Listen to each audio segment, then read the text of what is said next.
Welcome to KidsMAKE Presents, brought to you by the Pikes Peak Library District. Hi there friends, I'm Gayle and I'm glad you've joined me. Today I want to share with you a paper sculpture project. It's full of whimsy and color and creativity. It's inspired by the artist Alexander Calder. Calder's 3D metal sculptures, also known as stabiles or stabiles, are really modern impressionistic works of art. They're so large that you can walk around them, under them, and even find spaces to walk through. They're displayed mostly in outdoor spaces like big city plazas and in open spaces and botanical gardens, simply because of their monumental size. Just a few years ago, several were displayed at our very own Denver Botanical Gardens. With all that inspiration, let's go create a few stabiles of our own. Let's take a look at some of the supplies you'll need to make your stabiles. First of all, you'll want some colored cardstock or some heavyweight construction paper. You'll also need a pair of scissors.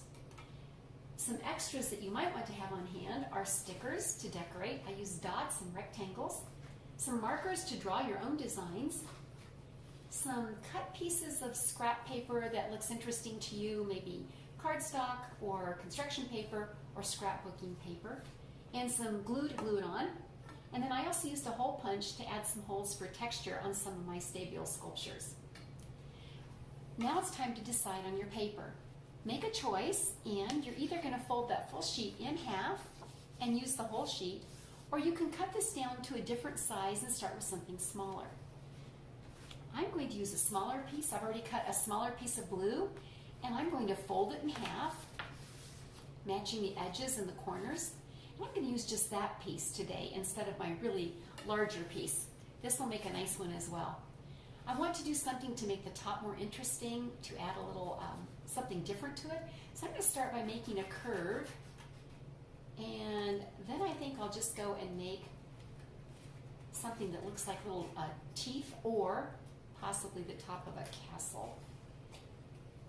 And I'm just going to cut it right off right there. Now it's okay to cut that off because I haven't actually started cutting my stabile yet. I'm just giving some interest on the top. I'm going to hang on to that fold. I do not want to cut into the fold because it will cut this in two pieces. So I'm going to hang on to that. I'm only going to cut from the outside in, never touching the fold with my scissors.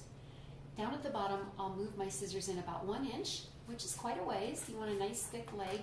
I'm going to start my cutting line, and I'm just following the line here. That's my guide. And then I'll curve around when I come to the curve, and I'm not going to cut anything different here. I'll just go right into the fold, but not all the way. And I'll leave about 1/4 of an inch so that I don't actually cut my piece off.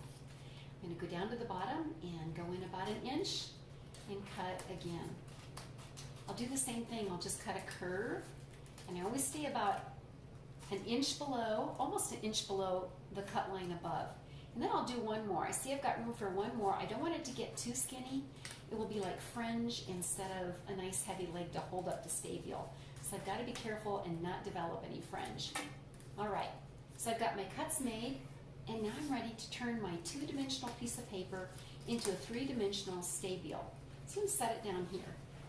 On the left side of my sculpture that I've cut out and I'm ready to prepare, I'm going to lift the first leg of it and fold it in, and I'm going to fold it right at the edge of my cut mark, right at the edge of the cut line.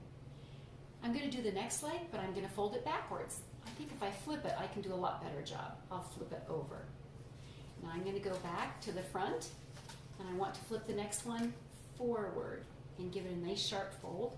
And I'm going to go back to the back and do the last one backwards. Okay, they've got some nice sharp folds, but I'm going to push them back to their original position so I can do the same thing on the other side. This one I folded forward, so this one I'll start by folding backward. First thing I'll do is flip it over and fold it backward. Come forward and fold the next one forward. Go backward and fold the next one backward. Again, come forward and flip the last one forward. Now I've got all my folds and it's not too tangled. So I'm going to stand it up, and I might need to do a little bending and just twisting and turning to make it stand and look like I want it to look. Well, that looks pretty good. It's ready to decorate. I could choose any of those things we talked about earlier. If you look back over here at the back of my table, you've noticed that I have lots of different sculpture pieces I made, and I joined them, combined them, wove them together a bit to make a more large-scale stable. As you make several of these, you might want to do separate ones or just incorporate them together when you're done and make something that looks really colorful and whimsical and pretty cool. Well, have fun making your own stables. It's your turn, and join us next time for Kids Make.